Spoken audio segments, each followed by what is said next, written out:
My name's Sarah. I've spent the better part of my life in the delivery room, helping mothers bring new life into the world. It was more than a job, it was my calling. But when you hit 65 and your health starts to tell you to slow down, you listen.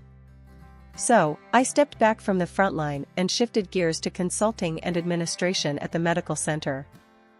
I've always done whatever it took to provide for my son, Alex.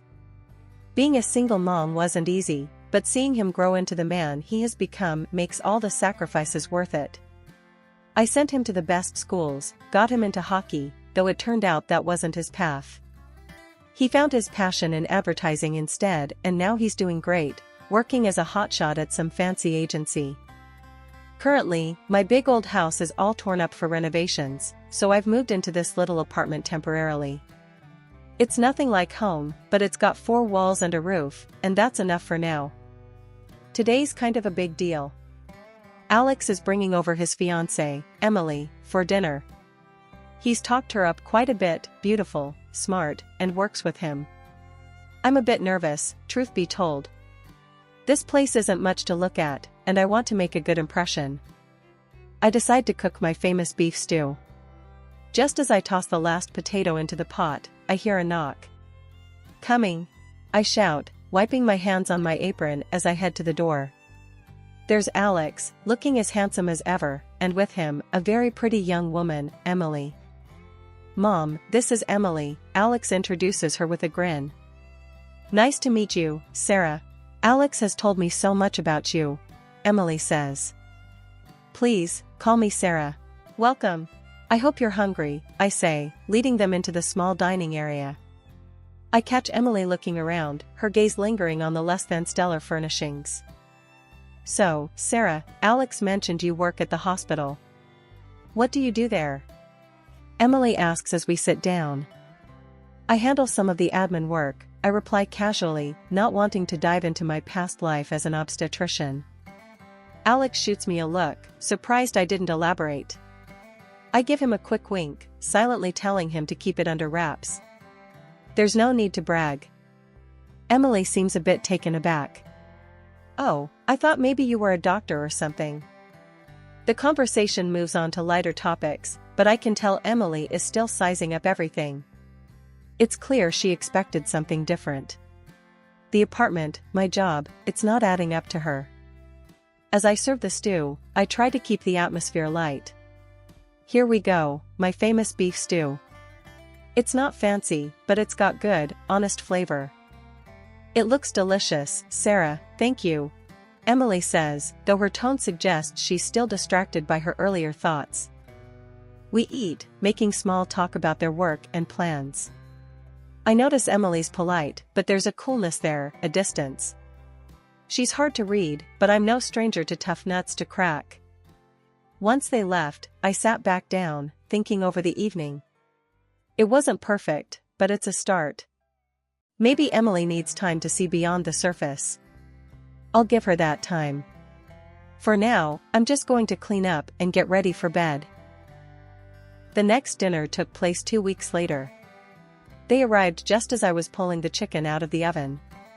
Alex, ever my pride and joy, greeted me with a big hug, while Emily offered a polite smile, her eyes quickly scanning the small, somewhat worn living room. "Dinner smells great, Mom," Alex said, his cheer filling the cramped space. "Thanks, hon. I hope you're both hungry," I replied, ushering them into the dining area. As we sat down, Emily's gaze lingered on the mismatched chairs and the second-hand tablecloth. I could almost hear her thoughts ticking over. Finally, as I began to serve the food, she turned to me with a question that caught me off guard. "Sarah, I was wondering, how were you able to afford such a good education for Alex? Private school, hockey, must have been expensive, especially on a hospital administrator's salary." I paused, spoon midair, taken aback by the directness of her question.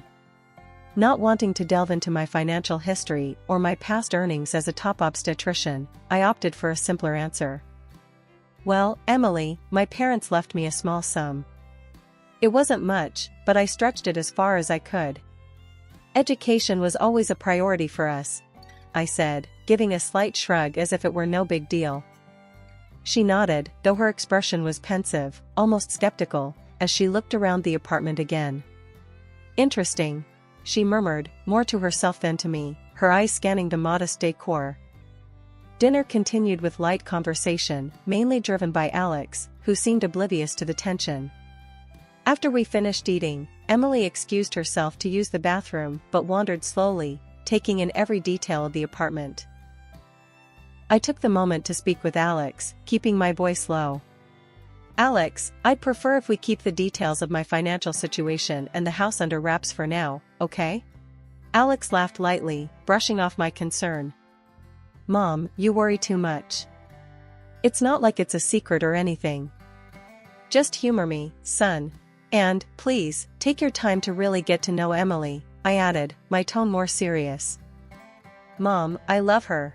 She's the one, he replied confidently, his face softening as he spoke of her. I sighed, resigned that my advice might go unheeded.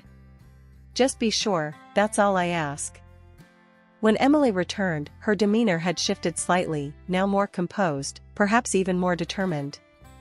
The rest of the evening passed quickly, and soon they were ready to leave. Thank you for dinner, Sarah. It was lovely, Emily said, her voice polite but distant as she hugged me goodbye. Of course, dear. Anytime, I responded, watching them leave with a mix of emotions. After closing the door, I leaned against it, feeling a mixture of concern and frustration. Emily's questions and her obvious disappointment with my current living situation left a sour taste in my mouth. Wedding preparations were in full swing, and Alex and Emily seemed to be caught up in the whirlwind of it all. Invitations, venue bookings, menu tastings, it was a lot, and despite the tensions, I wanted to help. One afternoon, they came over to discuss some of the plans. I had made some coffee and laid out a few snacks on the kitchen table, a neutral ground of sorts. The apartment still wasn't much to look at, but I'd managed to make it feel a bit more inviting.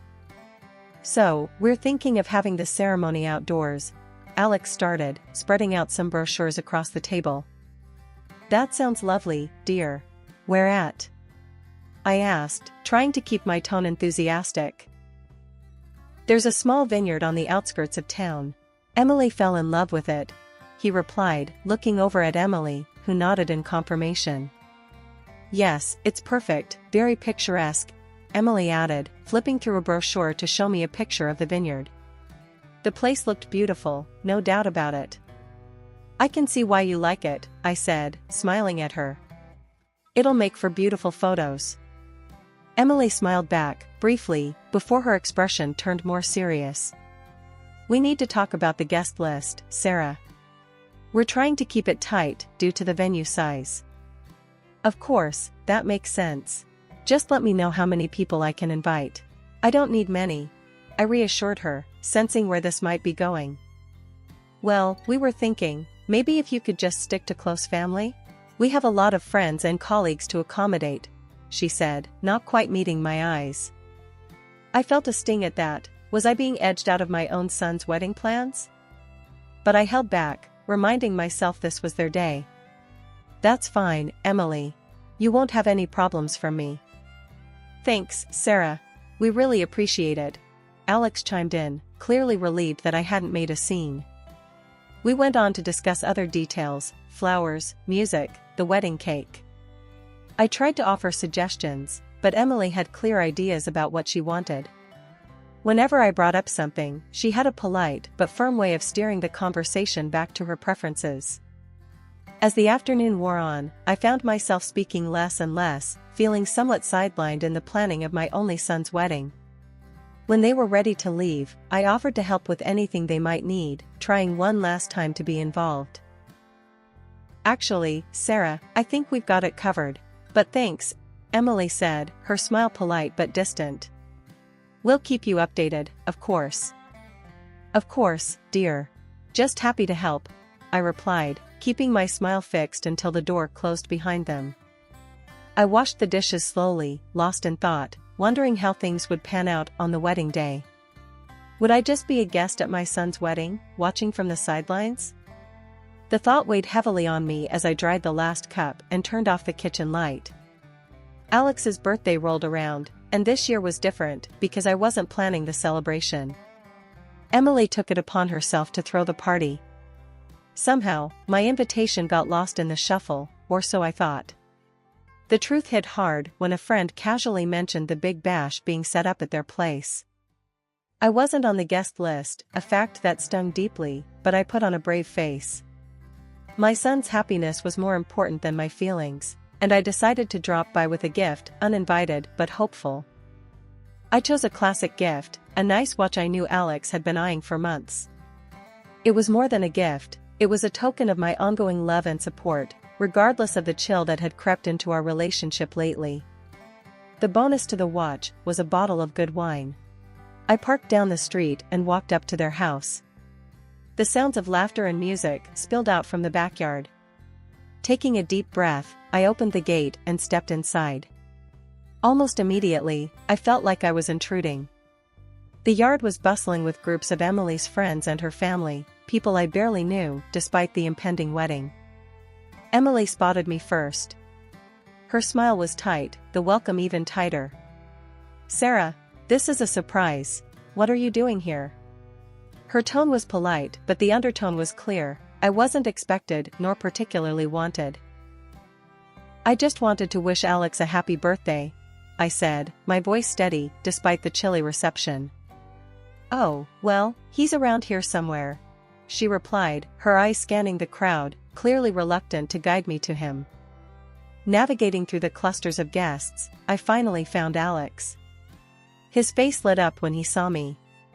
"Mom, you made it. I thought you were busy today." "I couldn't miss your birthday, honey," I said, handing him the gift. His genuine smile as he opened it warmed my heart for a moment. We chatted briefly, a good moment in an otherwise awkward situation. But then Emily joined us, her smile forced.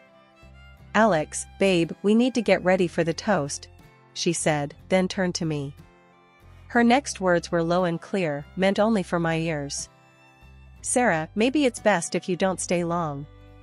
We've got a lot planned, and well, it's a bit crowded here." Her message was unmistakable, and the undercurrent of dismissal couldn't be ignored. I looked at Alex, hoping for some support, but he was already being pulled away by a friend calling for him. I nodded, gave Alex one last smile, and left.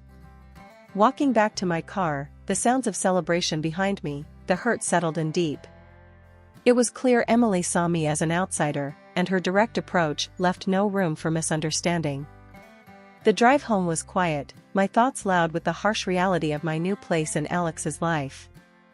Once home, the silence of my apartment enveloped me. I sat down, the unopened bottle of wine I'd brought as a gift for the party now just a reminder of the evening's rejection. I poured myself a glass, the wine bitter like the evening's experience. Only 3 days left until the wedding, and I thought I had seen it all, but I was wrong. That morning, a soft knock on my apartment door signaled an unexpected visitor, Emily, alone, without Alex. "Good morning, Emily. What brings you here today?" I asked as I let her in, surprised by her solo visit. "Sarah, we need to talk. It's about the wedding," she began, her voice steady, betraying a rehearsed confidence. I led her into the small living room, gesturing towards the sofa. "Of course, dear. What about the wedding?" She sat down abruptly across from me at the kitchen table, sliding the envelope towards me. "I think it's better for everyone if you don't attend the wedding," she started, her tone firm, leaving no room for arguments. I was stunned, barely able to process her words. "Excuse me?" I finally managed to say, my voice a mix of shock and disbelief. Emily sighed, as if she was explaining something simple to a child. "Here's $3,000. I think this will make up for any inconvenience." I couldn't believe what I was hearing. Was she seriously trying to pay me to stay away from my own son's wedding? The audacity of it made my blood boil, but I knew I needed to handle this carefully. Quickly thinking on my feet, I pretended not to hear her properly. "What's that? You need to speak up, dear, my hearing isn't what it used to be." Emily's face contorted in annoyance, and she leaned in, speaking loudly and slowly, as if it pained her. I said, "You're a beggar, dressed tastelessly. It's embarrassing. You being there would ruin everything." Her words stung, but I needed evidence of this unbelievable interaction. While she was speaking, I discreetly turned on the dictaphone on my phone, hidden under some papers on the table. "And you should be thankful for this money," she continued, gesturing towards the envelope. "You can finally fix up this place, make it livable at least." I kept my composure, playing along. "Oh, is that right? Well, I suppose I should be grateful then." "Yes, you should," she replied, clearly relieved that I was agreeing. She pushed the envelope closer to me, eager to conclude her distasteful errand. I picked up the envelope, the crisp bills feeling like dirt in my hands. Emily stood up, smoothing her dress, looking satisfied with herself. "I'm glad you're being reasonable about this." "Oh, absolutely, dear. Thank you for your generosity," I said, my tone dripping with feigned gratitude. With a nod, Emily left my apartment, no doubt believing she had successfully bought my absence from the wedding. Once the door closed behind her, my act dropped, and the gravity of what had just occurred washed over me. I dialed Alex immediately, my fingers trembling slightly as I pressed the phone against my ear.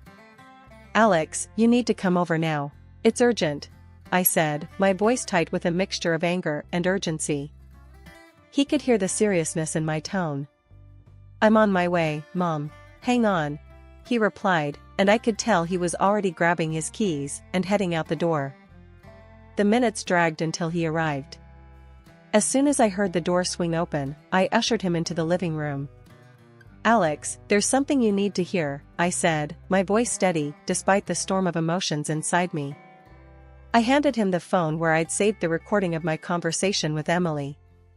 His face was a mask of confusion as he listened, his brow furrowing deeper with each passing second. When the recording ended, he looked up, shock and disbelief written all over his face. I had no idea she could say such things. "Mom, I'm so sorry. I can't believe she'd do this to you.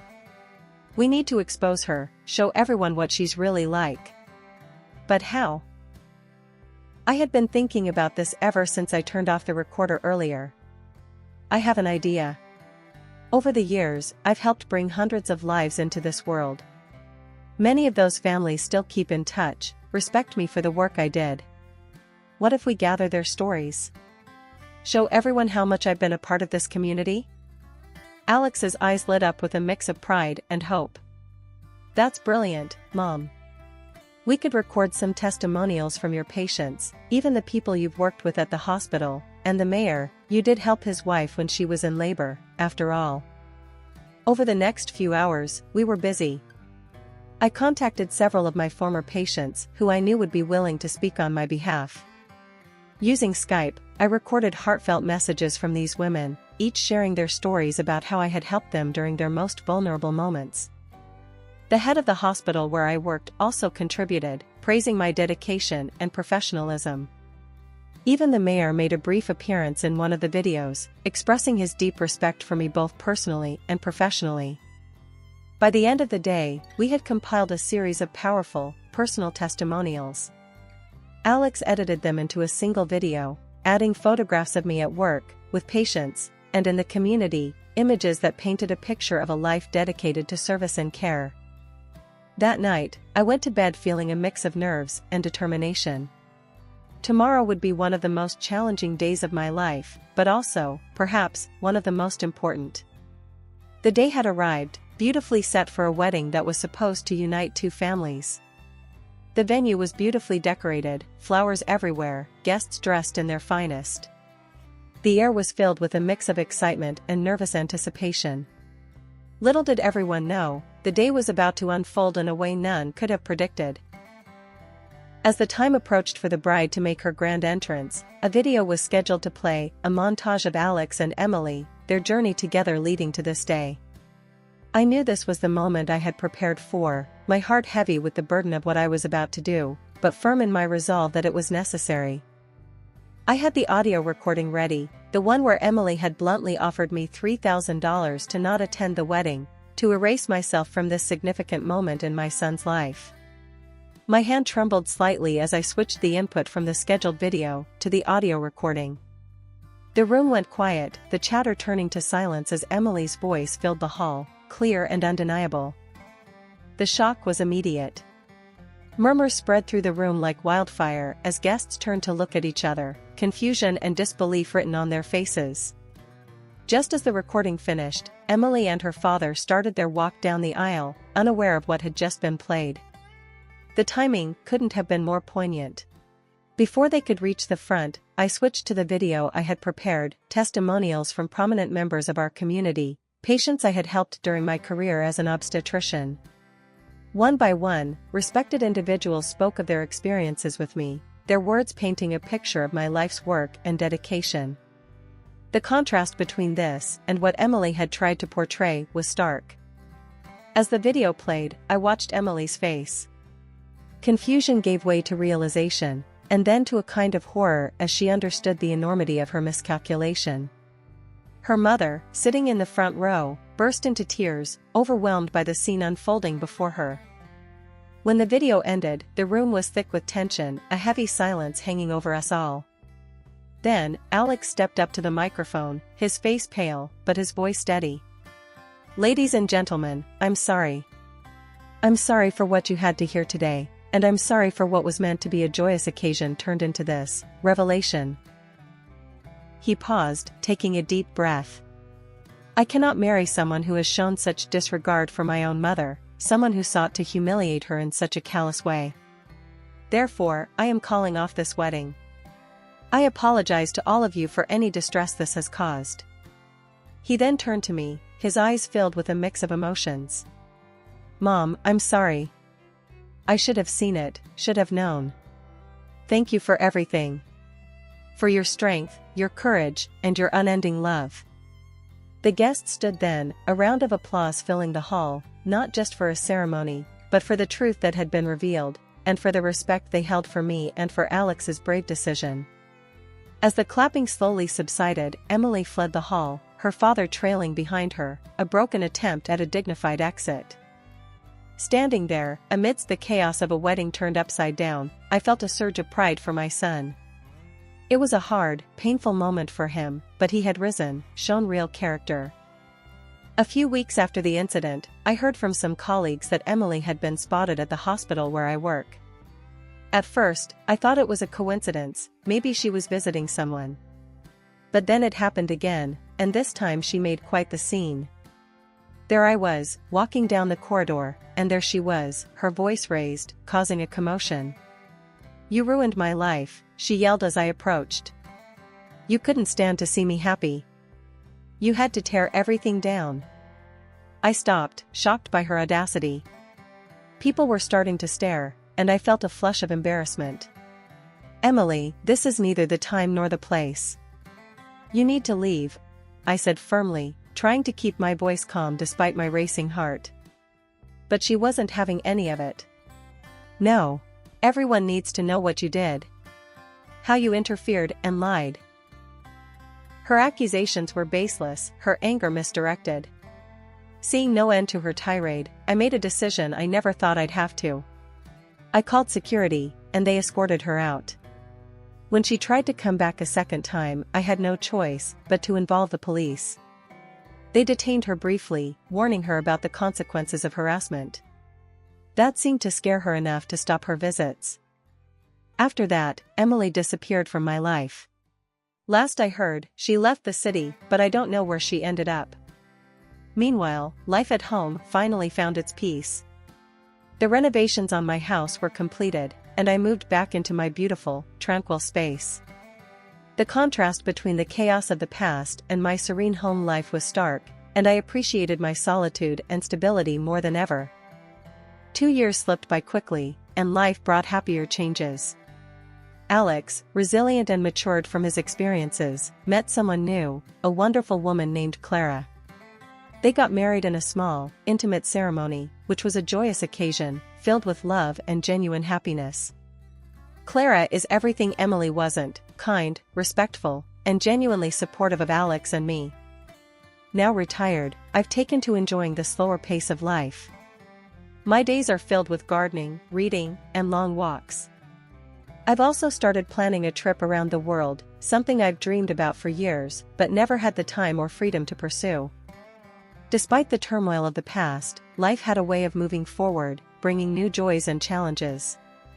I was ready for whatever came next, embracing each day with an open heart and an adventurous spirit.